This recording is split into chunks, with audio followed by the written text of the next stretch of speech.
everybody. I am listening to Connecting with the Overflow from the amazing #1 spiritual leader of the year, Reverend Dr. Michael Bernard Beckwith. He's the founder of Agape International Spiritual Center that just celebrated their 37th anniversary. And I have learned from spiritual technology taught at Agape and the lovely Belinda Bloom and Tony Robbins and Dr. Joe Dispenza and Bruce Lipton and Greg Braden and so many more people, Dr. Teresa Bullard. I've learned that when I sense myself feeling lack or separation, and as Belinda teaches me, I will now talk about in the past, the magical words. In the past, I had a breach of contract, and in the past, I trusted someone from my heart, even though my gut had said no. And in the past, it ended up in severe illusion of lack because of having my brain in the past telling me that having green dollars or coin was equal to my value of abundance. And in the past, I was frantic, losing sleep, trying to get someone outside myself to support me in this journey of sensing lack in the past. And what I noticed about my past experience with that is I was holding on to the memories, the energy, the feelings, the thoughts, the conversations, the quotes, everything that I would need to have to prove that this lack and this person admitting she felt unworthy to receive my services and foods that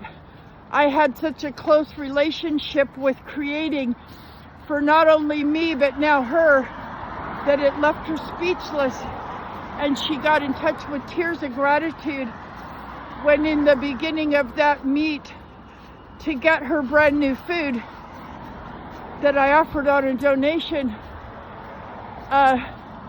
she was upset because I didn't have her favorite peanut dressing and salad ready after falling asleep, standing up cooking for 17 hours for her as a gift donation, sacred service that I do in my culture. And we do sacred service for no amount noted, as long as someone sticks to one vow. And we do that because we don't know if we can help, and we don't want these illusions of lack of abundance in the form of green dollars and coin to hold someone back from accepting our services.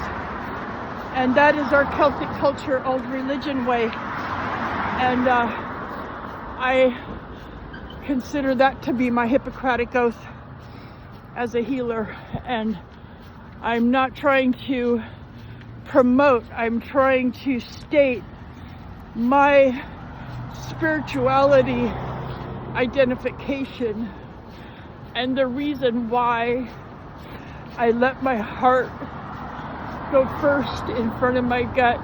And so in the past, I sought legal help. In the past, I had 87% sleep debt. In the past, I had just finally started bouncing back from a required report I had to do against a mother, and that had already left me in a sleep debt and trauma in the past that was very devastating, and I had to also let that situation go, knowing that I did the best I could. In the past, it's been gravely, tragically noticeable to me that our society sees a crisis as suicide or homicide, and anything less than that, even though it includes a nonverbal 25-year-old autistic male being told, with me as a witness, that he's gonna have 3 young sisters left with him while she goes to another state to prove they didn't commit some homicide, and I can't get proper support there quick enough because it's not suicide or homicide. You see, in the past, as a healer, this kept me awake, sleepless, and in the past I connected it to my son, thinking I'm trying to sell him something when I'm actually trying to show him books of scientific proof that autism on any level, in any spectrum, especially Asperger's, is being healed by hundreds and thousands of people, being healed all over the world. And I'm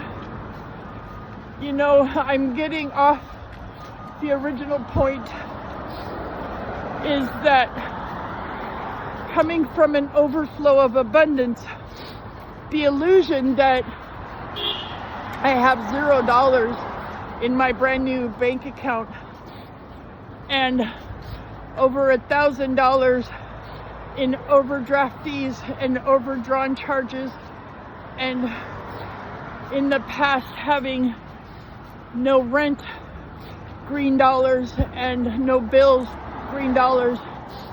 In the past, it left me with an 87% sleep debt.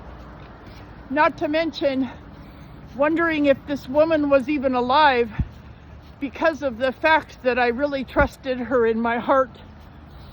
And I really, really believed that when she had surfaced, the fact that she felt unworthy, and that's why she acted like I was inferior and less than, because I didn't accomplish what she had already agreed wasn't necessary. In the past, that left me devastated, and I had a lot of limiting thoughts, feelings, emotions, beliefs. I really love Agape International Spiritual Center because in the past it helped me to lead me to where I'm at today, absolutely wholeheartedly in love with my life, again in this present moment, because this past that I speak of right now is transmuting and transforming as we speak. Even the fact that spiritual abuse in the past led me to be involuntarily committed and misdiagnosed and then released by an investigator saying, "I don't know why you're even in here. Go take care of your sleep and trauma symptoms." All this has happened since December. It's March. And in the last 14 months, I've been released of 15 diseases, 12 medications, 21% body mass index, and 74 pounds of toxins. And instead of laying on the couch eating 3 pounds of candy every 2 days, I am now training with a coach to summit Mount Rainier, which I've dreamed of all my life. And I'm now going to do the spiritual technology that Reverend Beckwith and so many greats have taught me. I am going to take all that food that's taking up 2/3 of my 7 cubic foot freezer that this woman promised to pay me for and give me a worthy donation. You know, in the past, the reality dollar-wise is she gave me $1,000 with the agreement of giving me $1,222 more on February 28th. And she gave me a $100 donation as a donation towards a bigger donation for the 17 hours that I cooked a brand new menu for her. All of that is in my freezer. And the reality is, it's taking up my space. I don't even know if I'm legally obligated to keep it. I don't know which way's up with it.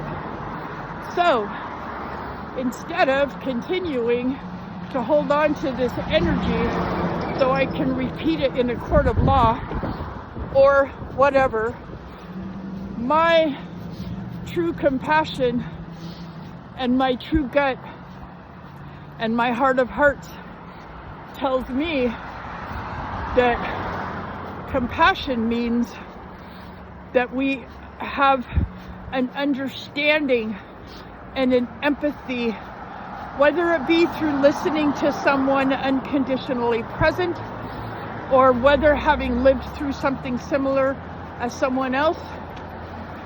True compassion means that we act as though we would want someone else to act if we were in the same situation. That's true compassion from my belief and my understanding and my education about how to be the embodiment of compassion. And living in overflow is a matter of giving until it feels like it hurts physically to whatever with something of great value. And so my heart of hearts and my spirit and my gut and all of my energy bodies from here to the collective consciousness that I tapped into doing breath at the end of Tai Chi this morning. I am taking all that food down to Punks in the Park refrigerator, freezer, shelving. I have over 100 raw energy bars that I've made that I am giving away at a presentation about how not to age. And I have in the past been fearful of the fact that I have zero balance in my new bank account and I am over $1,000 overdrawn, and I am blessed with people in my life that are allowing me to pay double my bills next month instead of kicking me out or turning off my phone or internet. I did pay my electric. You know, I have like $1 something in my pocket, and I'm actually gonna use that instead of on bus fare because my bus check bounced, and so I have $1 in my Orca card. So that's a round trip to get some new clothes today from the wonderful YWCA Working Women's Wardrobe, because you see, I've gone from XXL to medium, and I feel amazing, and I'm going to continue to feel amazing, and I'm going to continue to love all of this, because all of this has helped me unfold so deeply. It's so true. When you sign up and say your sacred yes, and let the universe be your guide, no matter how unsensical it is, then it all works out for the greatest good. So I just found out that there's a body and brain office, and they have been the ones doing my Qigong Tai Chi for free at the senior center. And I just got to tell the owner and gift her my first sample of Cosmic Balance Alignment Oil. And she's super, super stoked and already has a client she has in mind to try it with and is super excited to talk more with me. And I can't wait to tell Dana, and I forget her partner's name, and we need to make sure that our Everett office is on the chart, girls, because I bet Dana remembers that I was so bummed out that there was gonna be a 4-hour commute to go to the Kirkland store. Dana, there's one in walking distance from me, and Maki is shocked that she's not on the directory. So this is my introduction to you. I know it's been lengthy. I hope you were able to follow. I love you guys so much, and Dana, trust and believe. I know there's stories. It's in the music, and one day you'll get my 6-month extended view offer, and one day you'll get my stuff back, because girls, you taught me about water up, fire down, and you reminded me about the power of love, and Grateful for Kin and Live to Love, Love to Live are dedicated to you and so many others. I love you guys. Bye.